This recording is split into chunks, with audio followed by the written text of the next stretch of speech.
That was, of course, Fletcher's last game in charge. Michael Carrick now takes the reins at Old Trafford. That was confirmed today, beating off, apparently, Ruud van Nistelrooy and Ole Gunnar Solskjaer. Frank is here with us. That's like Jan racing the fish, isn't it, really? Go on. There's some great analogies today. Well, I mean, like that. It's not. You haven't beaten off Jurgen Klopp, has he? And Carlo Ancelotti. That's what I mean. Solskjaer and Van Nistelrooy. Good luck. I would have given it to Solskjaer. Only kidding. Good luck to him. But yeah, I mean, that's the decision. We discussed it yesterday with Augie when he was on from Liverpool.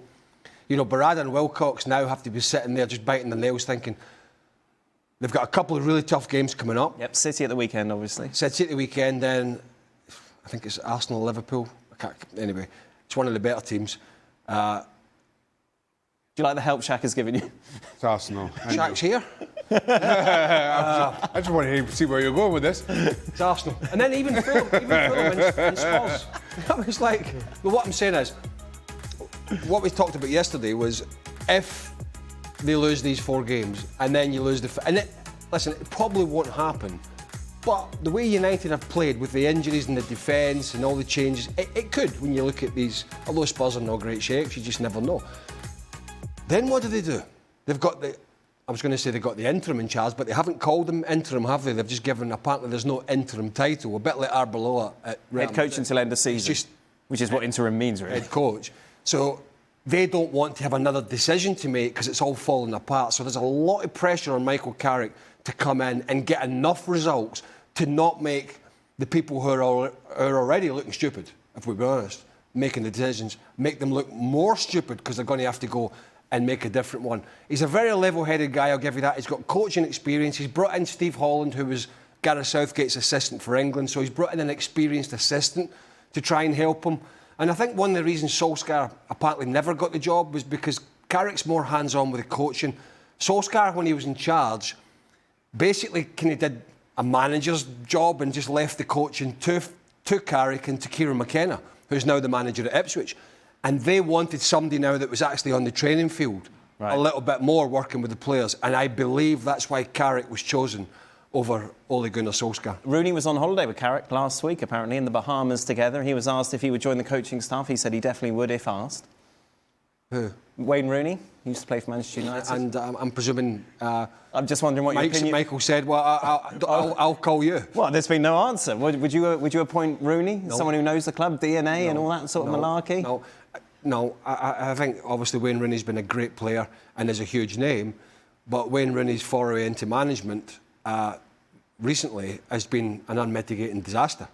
So I don't really, apart from the fact we are just getting drowned in this ex-Man United stuff with this club. It seems that there's nobody else out there at the moment that can even lay a glove on some of these ex-Man United players. And it seems to me that's the way the club were thinking as well. When it was a headline in one of the papers last week, United are canvassing all these ex-players. I'm like, gee, my God, broaden your horizon. But anyway, that's the decision they've made. I think over the two, Solskjaer and Carrick, I think that's the lesser of two evils for me. But how it will go over the course between now and end of the season, let's be honest about it, nobody knows. Nobody has a clue. And that's the thing. For as disastrous a season as Manchester United has had, they're still 3 points off Liverpool in the top 4. No, I don't see Manchester United finishing top 4. But suppose all of a sudden Michael Carrick gets enough of a tune out of this squad to have them threatening Liverpool. Why would he be able to get a tune out of a squad that nobody else has?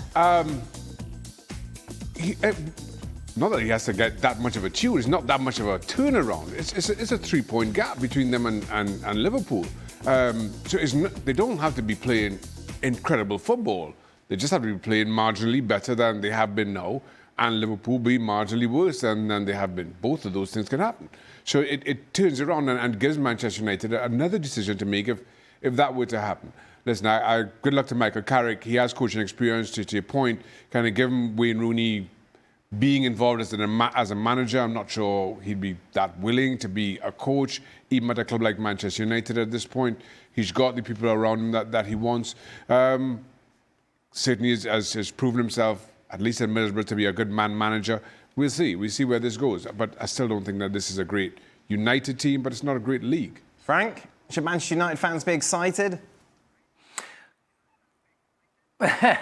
Well, they can get something special from Carrick, the spirit that he had when he was a player, and what he showed at starting coaching is somebody who has a character. And comparing to, let's say, Ole Gunnar Solskjaer, was more talented player, more artistic. Carrick goes straight to the point, and maybe will turn some United players as warriors. And let's see how it works. It cannot get worse than what it is right now. So I don't want to wish him good luck, but I think he's the guy who can maybe do something a little bit better. Why don't you want to wish him good luck, Frank? You know, I'm neutral. Well, because I have nothing for and against Manchester United. That's it. Well, surely you want everyone good luck. You want everyone to succeed in life. My friend, first of all, my friends. Then after me, maybe Michael Carrick, but I'm not sure about that yet. Wow.